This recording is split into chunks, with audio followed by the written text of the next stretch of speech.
오늘은 마태복음 14장과 15장에 있는 말씀을 여러분들과 함께 나누겠습니다. 14장 15장에 있는 말씀은요, 예수님께서 구약에 예언된 메시아다라는 것을 이야기하고 있는 것이지요.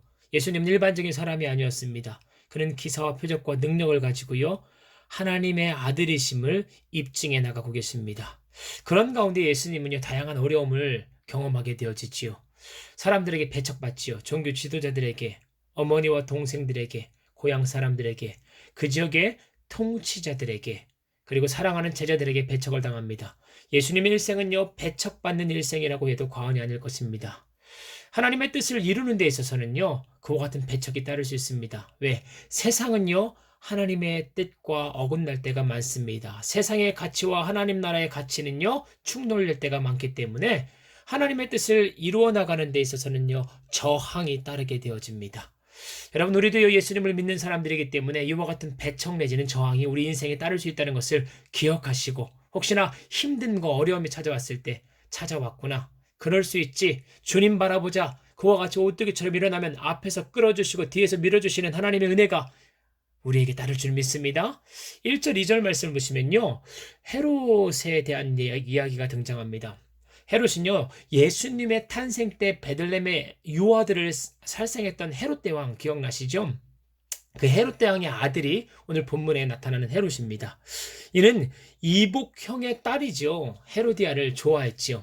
헤로디아는요, 이복형 헤롯 빌립과 결혼한 상태였는데 헤로디아를요, 강제로 이혼시켜서 형수와 결혼하는 그런 부도덕한 일을 헤롯이 저지르게 되어집니다. 이 일을 세례 요한이 지적했습니다. 엄연히 율법에서 잘못된 일이었기 때문입니다. 레위기 18장 16절, 20장 21절을 보시면요, 형제 아내를 취하지 못하도록 한 율법이 있기 때문입니다. 백성들은요, 세례 요한을요, 선지자나 예언자로 보았습니다. 그렇기 때문에 헤롯도요, 그를 죽이고 싶었지만 죽일 수 없는 거예요. 백성들이 들고 일어날까봐. 헤로디아 딸 살로메는요, 당시 13살, 14살로 추정되어집니다. 그녀는 사료에 보면은요, 분봉왕 빌립과 결혼하게 되어지지요. 그가 요염한 춤을 췄을 때 헤롯이 그 모습을 보고 마음이 동요되어 가지고 어떤 말을 하더라도 그 말을 다 들어주겠다라고 그렇게 얘기하지요. 어리석은 맹세를 했던 것이지요. 살로메는 그것을 기억하고요, 어머니와 상의하여 가지고 세례자 요한의 머리를 쟁반에 올려달라고 그와 같은 요구를 헤롯에게 합니다. 결국 마음에 걸렸지만 자신의 명예를 지키기 위해 요한을 참수시킵니다. 요한의 죽음은요, 예수님의 죽음을 연상케 했지요. 요한이 죽는 게 헤롯의 의사였다기보다는 그 주변 사람 헤로디아나 살로메의 의견이 더 강했던 것처럼요, 예수님의 처형도요, 빌라도의 영향이 컸던 것보다는 그 당시 종교 지도자들의 영향이 컸던 것을 우리가 알 수 있습니다. 그래서 요한의 죽음은 예수님의 죽음을 어떻게 보면 예표한다, 그림자다라고 여러분 생각할 수 있을 것입니다. 13절 보면요, 5천 명을 먹이시는 예수님은요, 메시아라는 것이에요. 무에서 유를 창조하실 수 있는 하나님이라는 것을 이 기사의 능력을 통하여서 우리에게 드러내시는 것입니다. 특별히 외딴 곳에서 지금 능력을 행하시는 예수님을 보았을 때 왜 외딴 곳으로 떠났을까요? 어쩌면 요한의 죽음으로 충격을 받게 되었을 제자들을 그 정치적 분위기에서 잠시 벗어나 조용히 가르치는 기회를 갖고자 외딴 곳으로 가지 않았을까라고 추측해 볼 수 있습니다. 사복음서 모두에 등장하는 유일한 기적이 이 오병이어의 기적인 것입니다. 그렇기 때문에 예수님의 사역을 이해하는 데 중요한 사건이라고 우리가 할 수 있는 것이지요. 이 오병이어의 사건을 보면요, 구약시대 열왕기하의 4장 42절 44절에 엘리사가 길갈에서요, 빵 20개와 자루에 담은 채소로 100명을 먹이고 음식이 남은 기적을 우리가 상상할 수 있게 합니다. 이건 뭐냐, 엘리사보다 더 큰 선지자, 진짜 선지자 예수님이 왔다라는 것을 얘기하죠. 14절에 보면요, 큰 무리가 등장하는데 예수님이 불쌍히 여기신다, 자비의 주님을 볼 수 있게 되어집니다. 여러분, 15절의 말씀은요, 제자들이 말합니다. 사람들이 각 각자 음식을 사 먹게 하지요. 제자들 지혜로운 듯합니다. 합리적인 제안을 하는 것이죠. 왜? 해가 지기 전에 사람들이 먹을 것을 찾아야 하기 때문에 빨리 그들을 보내가지고 먹을 것을 먹게 하자라는 것이지요. 근데 비합리적인 제안일 수 있습니다. 왜? 수많은 사람들이 있었기 때문에 남자만 5천 명인데 그 인근에서 그와 같은 먹을 것을 어떻게 찾을 수 있겠습니까? 그러니까 실질적인 조언은 아닐 수 있다는 것을 우리가 생각해 볼 수 있습니다. 22절에 보면요. 자기보다 먼저 건너편, 그러니까 게네사렛으로 가게 하시고라는 말씀이 등장하지요. 거기 보면은요. 재촉하다, 헬라어 아낭카조라는 단어를 썼는데 억지로 시키다라는 것입니다. 그러니까 강제하시는 예수님의 모습이 등장합니다.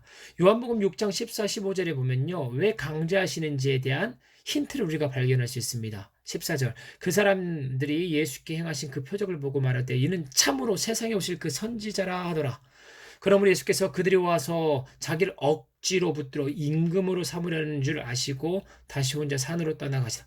여러분, 오병이어의 기적을 행하신 이후에 보리떡 5개와 물고기 2마리로요. 5천 명, 남자만 5천 명이고요. 여인들까지 이야기하면은요. 한 2만 명 가까이 사람들을 먹이신 사건들이 그 군중들에게 있어서는 그 무리들에게 있어서는 굉장한 사건이었을 것입니다. 야, 우리가 생각했던 메시아가 왔구나.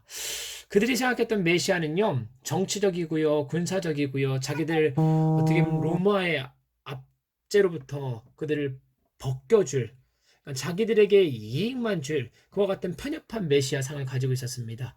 그리고 그 예수님의 그 모습을 바라보고 자기들이 생각했던 그 편협한 메시아가 예수님이라 생각하고요. 예수님을 억지로 그들의 왕으로 세우려고 했던 것 같습니다.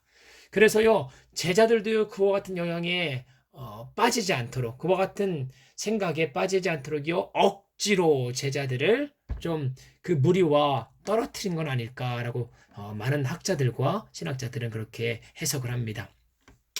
맹모 삼천지교지요. 환경이 중요하다는 것입니다. 예수님은요, 제자들이 좋은 환경 속에서요, 바른 메시아상을 알아야 된다고 생각하셨던 것 같습니다. 왜? 12제자들이요, 바르게 예수님에 대한 이해를 가지고 이제 구라파와 아시아까지 뻗어나가가지고요, 복음의 전도자들이 그들이 되어야 되기 때문인 것입니다. 24, 26절에 보면요, 바다 위를 걸으신 예수님이 등장합니다. 제자들이 갈릴리 바다를 건너가고 있었던 것이지요. 이미 육지에서 멀리 떨어져 있었던 것이지요. 근데 역풍이 불어 파도가 있게 되었고, 한 밤 4경, 새벽 3시에서 6시경에 바다 위를 걸으시는 예수님을 제자들이 본 곳입니다. 유대인들에게 있어서 바다는요, 악한 영들의 거처로 인식되었습니다. 계시록 13장 1절의 말씀을 참조해 보시기 바랍니다. 그렇기 때문에 예수님을 유령으로 생각했던 것이에요. 악한 영으로 생각했던 것입니다. 그 악한 영이 자신들을 도적질하고 죽이고 멸망시킬 수 있다고 그들이 생각했던 것입니다. 근데 도리어 예수님은요, 제자들에게 두려워 떠는 제자들에게 용기 내라 나다 이렇게 말합니다. 거기서 나다라는 뭔가 그 표현이 좀 의미심장하게 들립니다. 왜? 하나님께서 출애굽기에 보면은 하나님에 대한 정체성을 나는 스스로 있는 자다 나다.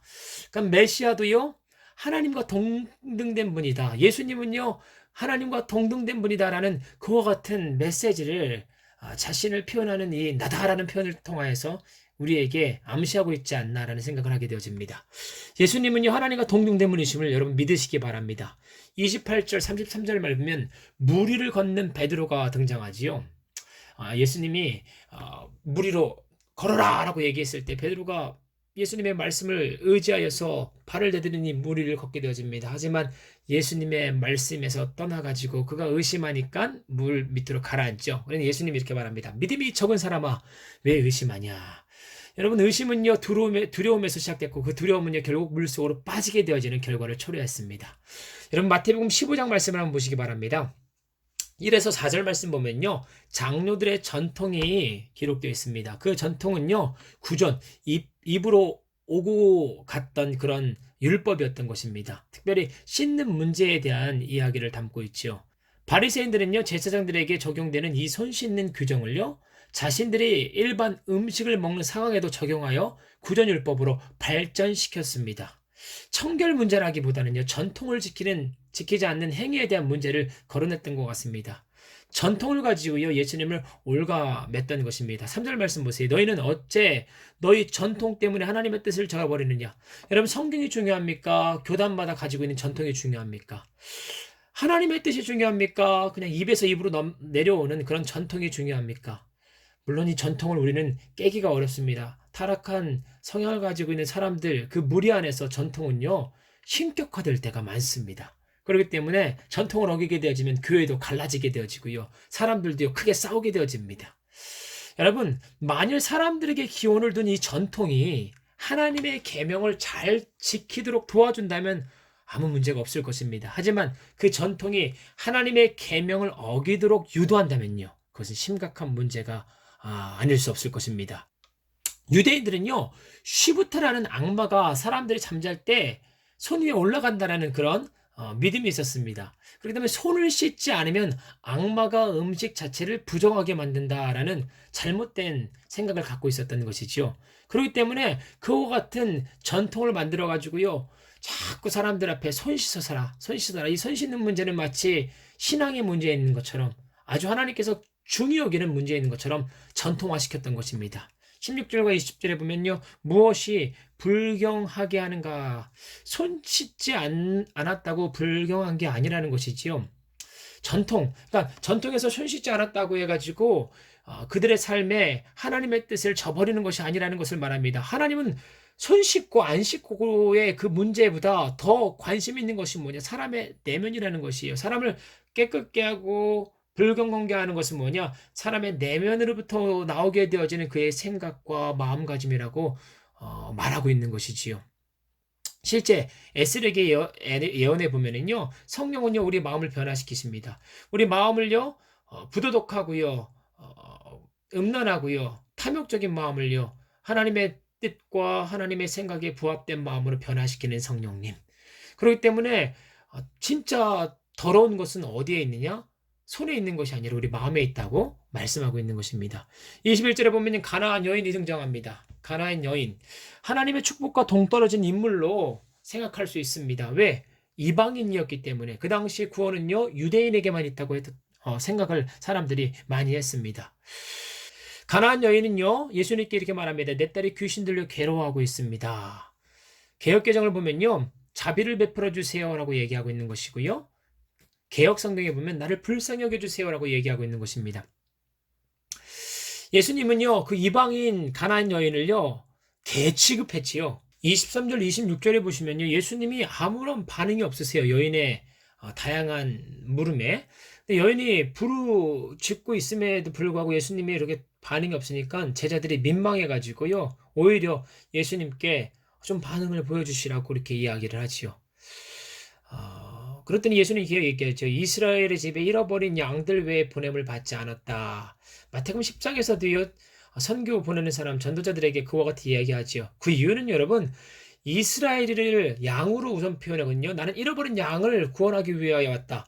그러니까 먼저는요, 이스라엘이라는 그 하나님의 택한 자들, 택한 백성들을 구원하심으로 말미암아 그 토대 위에서요, 이방인들을 구원하시는 것이 하나님의 경륜이었던 것입니다.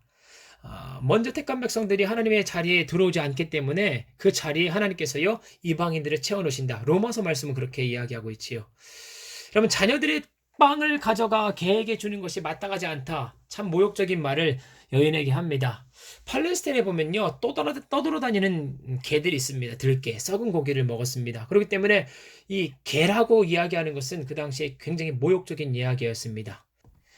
27절에 보니까 그와 같은 모욕을 받았던 여인이 당신의 말이 맞습니다. 그러나 개들도 주인의 상에서 떨어지는 부스러기를 얻어먹습니다. 야, 그러니까 어려운 가운데도요, 소망을 가지고 겸손히 예수님 앞에 나아가는 여인의 태도. 28절, 그것을요, 이와 같이 예수님은 말씀하십니다. 여인아, 너의 믿음이 크도다. 너의 소원대로 될지어다. 여인의 겸손한 믿음은요, 예수님의 마음을 움직였습니다. 큰 믿음으로 칭찬받은 여인은 가나안 여인밖에 없었습니다. 여인의 믿음을 드러내시기 위해 예수님은요, 가나안 여인의 요청을 처음에 거절했다라고 많은 신학자들은 얘기합니다.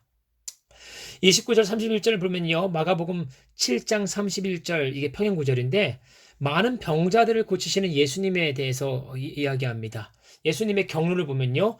두로와 시돈을 지나서요. 데가볼리 그리고 갈릴리 호수 산 위에 거하게 되어지시는 예수님을 보게 되어지지요. 예수님은 주위에 다양한 환자들이 등장합니다. 보지 못하는 사람도 있고요. 걷지 못하는 사람도 있습니다. 예수님의 치유 사역은요. 유대인과 이방인 모두가 그 안에 포함되어 있다는 것을 여러분 이 치유 사역을 통해 여러분 보실 수 있어야 됩니다. 그러니까 메시아의 사역은요. 우리 모두를 위한 사역이라는 것이에요. 이방인들이나 유대인들이나 32절 34절 4천 명을 먹이신 예수님 5천 명을 먹이신 기적은요. 유대인들이 그 대상으로서 이스라엘을 위한 메시아 잔치로서의 상징적 의미가 있었습니다. 왜? 대상이 유대인들이었거든요. 그런데 본 달력에서의 그 기적은요. 아마도 대부분의 학자들이 얘기합니다. 이방 지역에서 이방인들을 주 대상으로 행해진 그런 사건이다. 4천 명 먹이신 사건 말입니다. 메시아 사역은요. 이스라엘과 이방인 모두를 위한 것이라는 메시지가 담겨져 있는 것이죠. 3일 동안 말씀잔치가 이어졌어요. 근데 식량이 떨어진 청중들이 영은 배불렀지만 육은 배고픈 현실에 처했던 것입니다. 여러분 이를 볼 때 예수님의 말씀의 권위와 능력이 얼마나 대단했는지 사람들이 3일 동안 그 말씀 앞에 붙들려 있었던 것이에요. 배가 고픈지도 모르고 말입니다. 그런 가운데 예수님께서는 그들을 불쌍히 여기시고요. 그들의 실질적인 필요를 채워주라라고 얘기합니다. 여러분 우리들의 사역과 우리들의 관심도요. 말만 그럴듯하게 하고요. 실질적인 것들을 채워주지 못하게 되어진다면요. 사람들은요. 힘에 겨울 것입니다. 여러분 오늘 말씀을 통하여서 다양한 적용점들을 여러분들이 발견하실 거라고 생각되어집니다. 예수님은요. 하나님의 아들이심을요. 다양한 기사와 표적과 능력으로 드러내고 계십니다. 그리고 그 예수님의 사역이 유대인에게만 극한된 게 아니라 어떤 소수의 엘리트나 소수의 어떤 특정한 사람에게 극한된 것이 아니라 병자나 가난한 사람이나 못 배운 사람이나 신문 고하를 막론하고 하나님께서는요. 모두를 사랑하신다라는 메시지를 담고 있는 것입니다. 유대인이나 이방인이나. 저는 이 메시지를 통하여서요. 우리와 같은 연약한 삶을 살아가는 사람들에게도 크나큰 희망이 있다는 것을 깨닫게 되어집니다. 여러분 우리가 믿는 예수님 그분은 하나님의 아들이십니다. 그 하나님의 아들을 통하여서 오늘 하루도 여러분들의 삶의 자리가 더욱더 풍성한 은혜 5천 명을 먹이시고도요 12광주를 남기신 4천 명을 먹이시고도요 7광주를 남기신 그 풍성하신 예수님의 은혜가 여러분들의 삶에 충만하길 소원합니다. 내일 뵙겠습니다.